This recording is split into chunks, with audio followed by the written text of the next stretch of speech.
누군가가 대량 매도를 체결되었습니다. 해버렸어요. 야, 너네 배신했지? 살인이라는 극단적인 결과까지 이제 좀 발생을 했어요.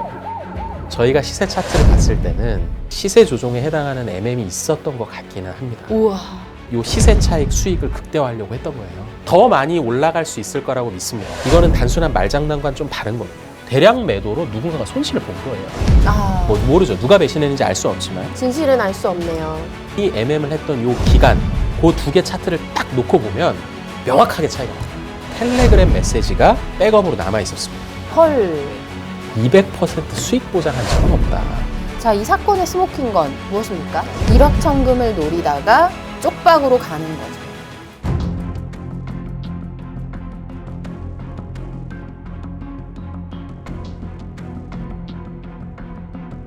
자, 다음은 저희가 두 가지 에피소드를 다뤄보려고 합니다. 바로 가상자산 다단계 사기 사건입니다. 다단계 생각만 해도 너무 찝찝해요. 너무 찝찝해. 너무 찝찝해.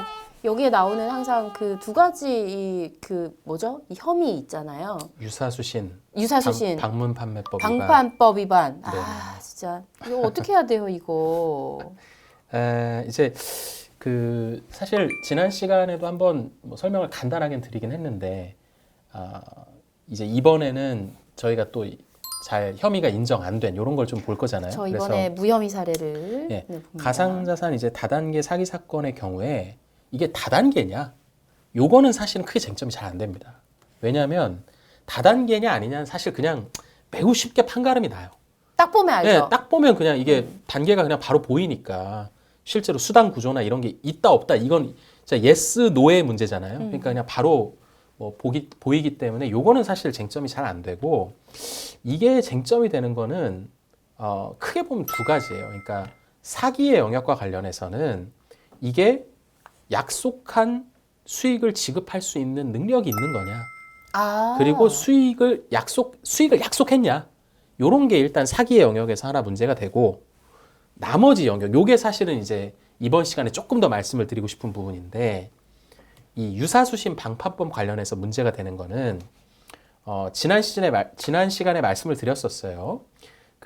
이 유사수신 방문 판매법 위반에서 금지하고 있는 것이 뭐냐면 상품이나 재화 없이 돈만 받는 거, 투자금만 받는 거. 유사수신. 예. 요런 것들을 규제하는 법률인 거예요, 이게. 라이센스가 없는데 네. 돈을 모았어. 그렇죠. 잘못된 거죠. 네. 이게 왜냐하면 사행성이 크기 때문에 네. 요런 것들을 막아놓고 있는 거거든요. 그럼 결국 뭐가 문제가 되겠습니까? 이런 사건들이 터졌을 때 사람들이 많이들 변론하는 게 뭐냐면 아니다. 나는 돈만 받은 게 아니라 돈을 받고 상품이나 재화를 준 거다. 토큰. 그렇죠. 그러면 코인. 결국 쟁점이 되는 거는 가상자산이 상품 내지 재화냐라는 게 많이들 쟁점이 됐어요. 그런데 일단은 제가 먼저 좀 깔고 가고 싶은 부분은, 먼저 전제하고 싶은 부분은 굉장히 많은 사안에서 인정이 잘 안 됐다는 겁니다. 그래서 유죄가 훨씬 많아요. 훨씬 많습니다. 그러니까 가상자산 토큰은 상품 재화가 될 수 있는 거 아니야? 이렇게 쉽게 생각하시면은 형사처벌 받으십니다. 아니 네. 근데 이제 지난번엔 저희가 네네. 유죄 사건을 다뤄봤단 말이죠. 네. 근데 오늘은 저희가 아주 특이한 정말 상징적인 무죄 판결 사례를 한번 살펴보도록 하겠습니다. 네네.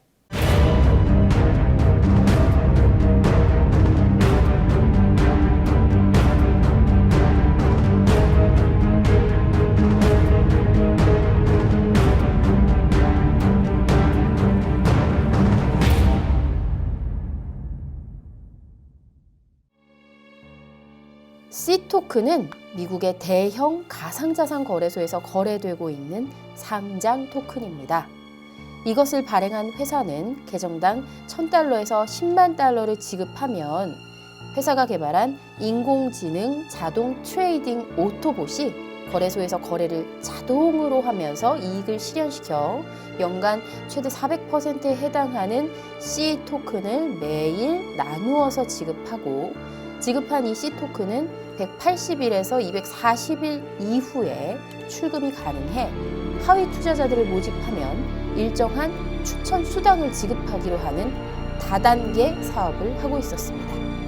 이 회사는 약 230명을 상대로 약 65억 원의 자금을 지급받는데요.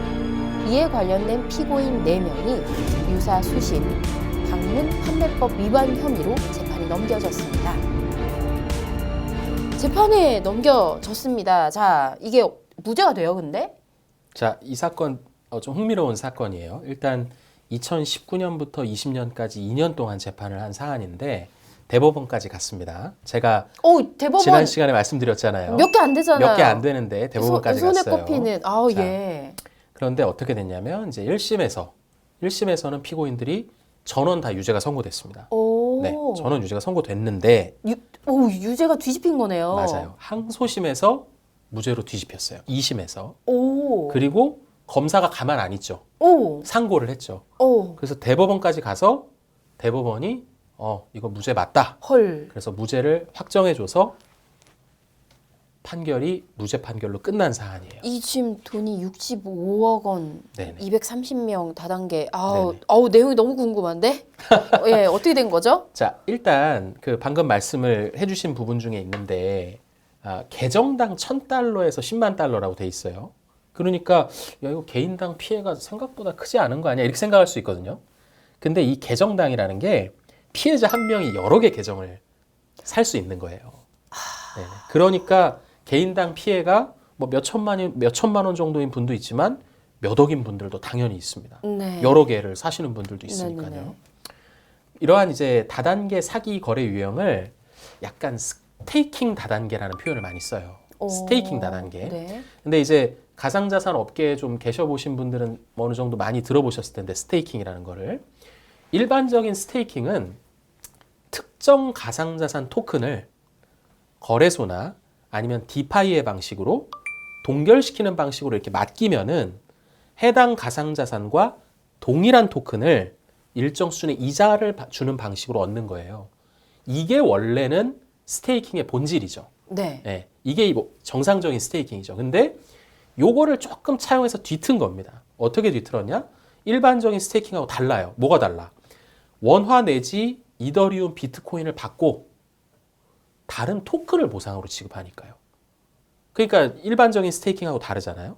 일반적인 스테이킹은 해당 토큰을 동결시키고 맡기면 그 해당 토큰을 일정 부분 이자 방식으로 받는 건데 이거는 그거하고 완전 다른 거예요. 네, 그런 방식으로 진행이 되는데 요거를 그냥 이제 약간 스테이킹하고 비슷하다 해서 속칭 스테이킹 다단계라고 부릅니다. 그렇게 보통 부르는데 잠깐만 생각하면 우리가 네네. 은행에다가 예금 네. 넣어놓고 이자 받는 네. 그런 형태로 생각을 해도 되는 건가요? 그게 일반적인 스테이킹에 가깝죠. 근데 이거는 완전 다르잖아요. 그게 아니지 않습니까? 이건 그냥 이제 네네네. 내가 갖고 있는 돈 주면 어떤 면에서는 거의 약간 매매하고 비슷한 측면도 있어요. 다른 걸로 네. 이렇게 무슨 할부 거래도 아니고. 그러니까 내가 일시불로 돈을 주면 물건을 나눠서 받는 개념인 거죠. 이게 만약에 토큰이 재화에 해당된다면요. 네. 그런 개념인데 자, 지난 시간에 소개한 V캐시도 사실은 이러한 유형 중에 하나라고 볼 수도 있습니다. 사실은 이제 이런 스테이킹 다단계 사기는 V캐시 사안 기억나시죠? 거기서도 사기, 유사수신, 방문 판매법 위반 이렇게 세 가지 혐의가 세트로 문제가 됐었어요. 네. 근데 이 사안도 사실은 원래는 이렇게 세 개가 문제되는 게 맞는데 이 사안에서는요 사기는 기소가 안 됐습니다. 근데 이제 왜 그러냐면 이제 이 사안의 좀 특징인데 이 사안의 경우에는 이 지금 피고인들이 이 다단계 사업의 가장 우두머리가 아니었어요. 이게 무슨 얘기죠? 이 회사의 대표가 아니었어요. 아마 제 생각에 검거가 안 되거나 했을 것 같아요. 오. 그럴 수도 있거든요. 네. 그래서 이 사람들은 약간 두 번째 단계에 위치해 있는 사업자들이었습니다. 그쵸, 이게 2단계라고 볼 수 있어요. 네네. 다단계였으니까. 네네. 네네. 그러니까 완전 핵심 주범은 아니죠. 네네. 쉽게 말하면 이제 범죄 조직으로 치면 총책은 아닌 거죠. 아, 네. 그래서 그랬던 것 같기도 하고 뭐 정확하지 네, 않은데. 네. 네네. 변호사님 입에서 총책 얘기가 나올 줄이야. 네. 네. 차상위 사업자였습니다. 네. 그래서 이제 사기죄는 의율이 안 되고 유사수신하고 방판법만 공범 형태로 기소가 된 그런 사안이었어요. 자, 근데 이 사건 1심에서 유죄 판결을 받았습니다. 네. 이유가 있었을 거 아니에요, 유죄인 데는. 자, 이게 약간 지난 시즌 복기가 좀 필요해요. 그러니까 이제 이 사안에서 기소된 게 유사수신법 위반 네. 그리고 방문판매법 위반이잖아요. 네. 거기서 이제 문제되는 그 금지하는 법에서 금지하는 그 해당 조항을 좀 읽어보면은 네. 아 이게 뭐가 지금 문제였구나를 알 수가 있어요. 자 일단 유사수신법 위반 부분부터 좀 보면은 유사수신법 위반의 내용은 인허가를 받지 않고 불특정 다수로부터 자금을 조달하는 업을 하면서 장래에 출자금의 전액 또는 이를 초과하는 금액을 지급할 걸 약정하면 성립이 됩니다. 네. 자 여기서 중요한 건 자금을 조달하는 업이라는 부분이에요. 그리고 방문판매법 위반 중에 이 다단계 사기에서 문제되는 조항은 방문판매법 24조에 있는 건데 거기서 뭐라고 돼 있냐면 재화 등의 거래 없이 금전 거래를 금지한다 이렇게 돼 있습니다. 두 개 다 결국 뭐냐면 돈만 받으면 문제되는 거예요. 그러니까 1심에서는 그게 유죄야라고 네. 판결한 거잖아요. 그렇죠. 그러니까 결국 뭐겠습니까? 이 사안에서 문제된 C 토큰이 재화나 상품이 아니다. 오. 너네는 그냥 돈 받고 돈 주는 거래를 한 것뿐이다. 라고 판단을 했던 거예요. 자, 그러면 1심을 뒤집은 스모킹건 네. 무엇입니까? 세 개가 있었습니다. 세 개가. 아, 세 개. 네. 자, 일단은 이 피고인들이 피해자들로부터 받은 요 대금 있잖아요. 개정당 1,000달러에서 10만 달러. 요걸로 실제로 C 토큰을 매입한 증거가 있었어요. 그러니까 이걸로 C 토큰을 매입을 했어요. 그래서 좋겠죠. C 토큰을 준 거예요. 네. 그러니까 이거 C 토큰 거래가 가능한 토큰이네. 아. 이렇게 일단 1차 판단이 됐고요. 아, 맞아. 미국에 있는 대형 거래소에 상장된 네. 시세가 있는 토큰이었어요. 그렇죠. 맞아요. 그러니까 이거 말 그대로 돈으로 물건 사서 물건 준 거 아니야. 이렇게 일단 1차 판단을 하나 했고 네. 그다음에 두 번째는 이게 아까 방금 말씀하신 건데 이게 미국에 있는 대형 가상자산 거래소에 상장이 돼 있단 말이에요. 그러니까 일정한 시세가 있는 물건이라는 거죠. 그렇죠. 네. 그러면 이게 일정한 시세를 가지고 거래되고 있으면 일정한 경제적 가치를 가진 재화가 아니냐 이렇게 판단을 한 거예요. 그래서 2심에서 일정한 시세가 있다. 2심 뭐야? 세 개라고 그랬잖아. 그렇죠. 스모킹건. 그러니까 1번은 대금으로 C 토큰 사서 줬다. 그러니까 사서 줬다. 이거는 약간 실제로 재화 아니냐. 그치. 사서 준 거니까. 두 번째. 두 번째는 가상자산 거래소에서 시세가 있다. 시세가 인정되고 시세가 있다. 있는 토큰이다. 오케이. 요게 하나 있고. 마지막. 세 번째는 피해자들이 요 받은 토큰 있잖아요.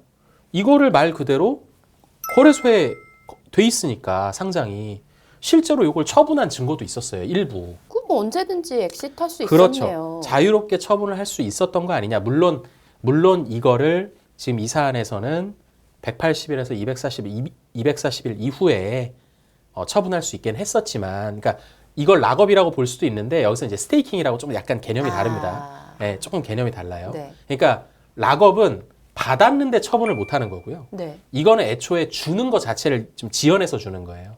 네, 그러니까 조금 다르죠. 네. 주는 거 자체를 지연해서 주는 거하고 좀 다르니까. 그러니까 결국엔 야 이거 거래가 가능한 토큰이다.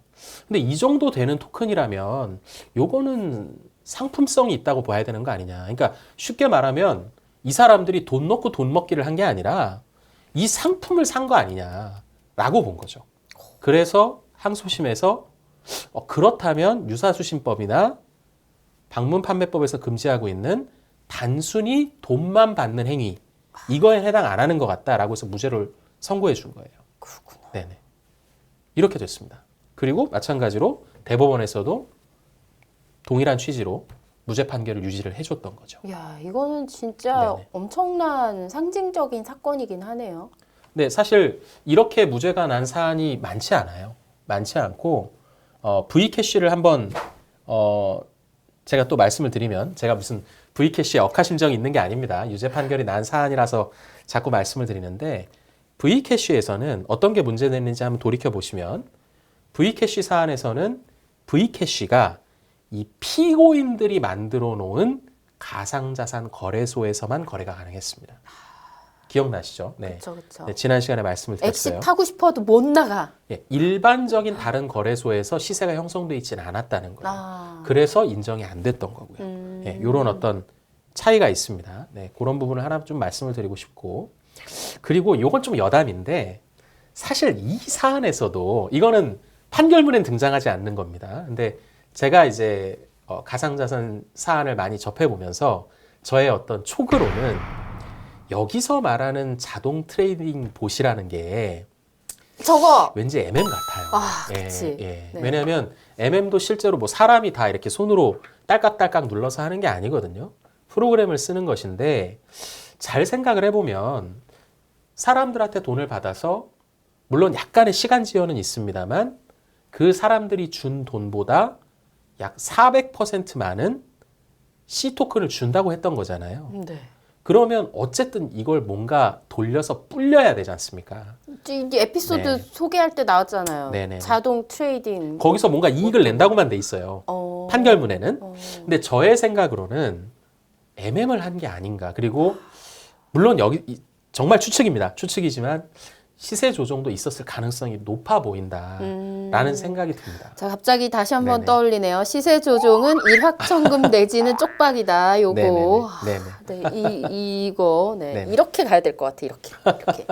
아, 세 번째 사건까지 잘 들어봤습니다. 정말 이 사건을 기반으로 해서 여러 가지 사건들을 또 비교해봐도 또 될 것 같아요. 네네. 자, 그럼 다음 사건으로 넘어가 보겠습니다. It's been a long time, a year before, and I'm missing you so bad.